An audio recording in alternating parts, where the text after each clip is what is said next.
Welcome back to Villain Review episode 79, and today we are looking at Krampus from the 2015 film Krampus. Shout out to Gaming Demigod for suggesting Krampus and all the wonderful people who voted for him on the poll. After this video, make sure you go vote for next week's Villain Review. Give me a good one for episode 80. How good of a villain is this horny demon Santa? Let's figure it out. I shall reign triumphant. Buenos dias, children. So. Hell, you're all gonna be doing that.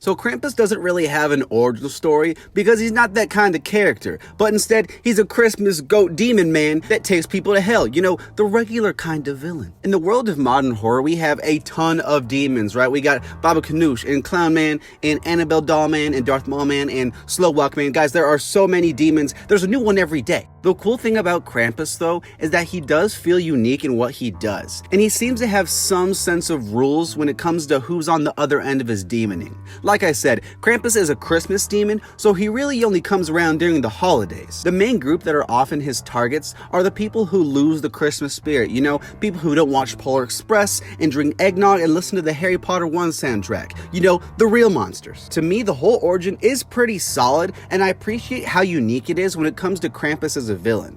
Santa Claus is a character who was introduced to us as children to create some Christmas spirit, you know, and Krampus seems to be the character that helps us hold on to that spirit when we care less about eggnog and more about getting that sick PS5. The one thing I really have a question about is how Krampus came to be. Like, personally, it doesn't make a lot of sense to me. Most demons, it's easy to pass off and say, okay, yeah, the devil's behind this. But Krampus, is the devil behind it? I don't really think so. Hear me out. Why would the devil make a demon whose sole purpose is to punish those who don't celebrate the holiday most connected to God and just goodness? Maybe I'm overthinking it, but it's the realism behind demons that make them scary, and for Krampus, I think he lacks that as a character, and it kind of hurts him. Alright everyone, we need to make sure that everyone enjoys Christmas this year. They need to spend some time with some family, go to church, pray to baby Jesus, the whole enchilada. Hey, preach! You're preaching, bro! I'm sorry, who are you? Oh, don't mind me, guys. I'm just here to make sure everyone has that Christmas spirit, you know what I'm saying? You feel me? Yeah, but like, who sent you here? Oh, yeah, that would be the devil. The Lord of Darkness, the devil? The dude responsible for all evil in the world? Yeah, that's him. And he sent you here to make sure people celebrate Christmas. Christmas. Mucho Cristo. Whoa, dude, are you trying to make this weird or something? I mean, it's a pretty normal and natural thing. Yeah, it's kind of weird, you know? Hitler didn't cry about people not celebrating Hanukkah. This is a very weird situation. I'm sorry, I don't see how that's relevant. I just want everyone to have a good time. Next. But Krampus didn't take me. Krampus is definitely the strong, silent type kind of villain. The dude doesn't say a whole lot, and that's okay. Yes, you have iconic horror villains who are vocal, but you also have a lot of silent ones who are just as effective. While Krampus doesn't say a whole lot, he is still very effective as a villain. What we do know about Krampus is that he's not totally devoid of personality, and we see that in the film. In a flashback scene, we see him leave Grandma Little Girl alive, and it kind of fits into his strange sense of justice. He also, to some extent, goes off of what these kids are wishing for, and when you look at it like that, it's kind of some weird, twisted form of wish fulfillment. While I do like the rules he has, something that kind of bothers me a bit is how he doesn't really play off them all the time, like with what we see at the end of the film. At the end of the film, Max learns his lesson, right? He is good to go. And then I'm like, okay, yeah, Krampus, he's gonna let him go because that's how the movie's gonna end. He did that for Grandma Little Girl. Nope, he just throws him into hell.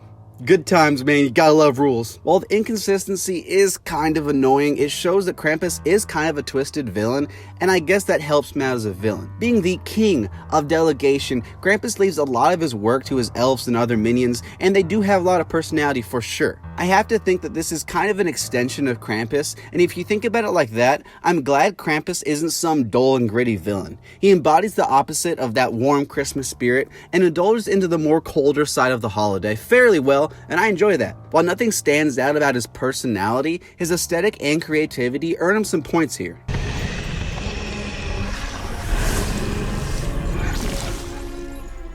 So as far as scenes go, you can call Krampus Track 2 off of Circles because it's complicated. In all honesty, Krampus is not in the movie a whole lot, and I feel like they definitely go for that angle of building suspense behind the main villain. Made popular in movies like Jaws, movies often hide the main monster so that when we finally see them, we can go, hot damn, dude, that was a cool scene. For Krampus though, it doesn't really feel like that, and I don't think it has the same effect. Characters like Jaws and Beetlejuice are special because while they're not in the film much, whenever they show up, they either do something really cool or super memorable. Where all Krampus really does is open a bag of toys and lick an old lady. I'm not saying Krampus doesn't have any good scenes because that's not true, he just doesn't have enough scenes, period. One of my favorite scenes actually is when he's running on the rooftops because it makes him seem like a total badass, dude.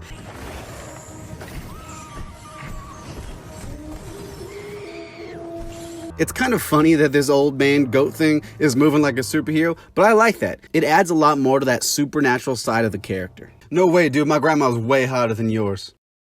Whoa, hey, did you see that thing up on the roof, man? Like, that was lightning fast. Well, what do you think it was? Do you think it was like a ghost or something like that? I don't know, maybe we should ask that old man standing on the roof. Yeah, good idea. Hey, dude, did you see that thing just fly by? Damn it, man, he doesn't speak English. Hey, hear me out. What if old man is the fast-moving thing? Are you stupid? That makes absolutely zero sense. Okay, look at him. He's way too old to be doing that. He's doing backflips and stuff. There's no way. Holy shit, did you get a better view of that? Because I saw you move roofs. Did you see what that was? Yeah, old man, did you see the fast ghost thing? I swear, man, old people can't see anything.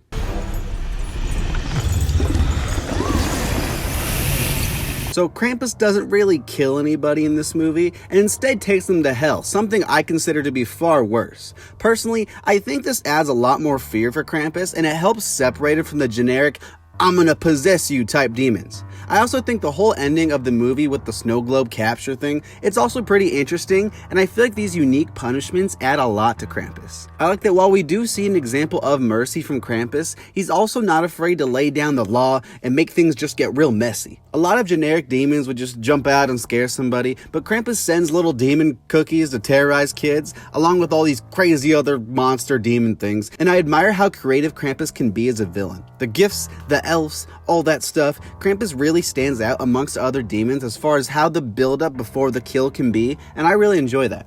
He and his helpers. The whole origin and myth of Krampus is pretty good, but I'm a little confused as far as his role as a demon. I like the rules and personality of Krampus, I just wish he had a little more personality and was consistent when punishing his victims, and the whole ending feels a little needlessly off-brand. There's not a really special scene here that makes you want to revisit the movie, but he's definitely creative with how he tortures his victims. I'm gonna give Krampus a 6. Take me instead.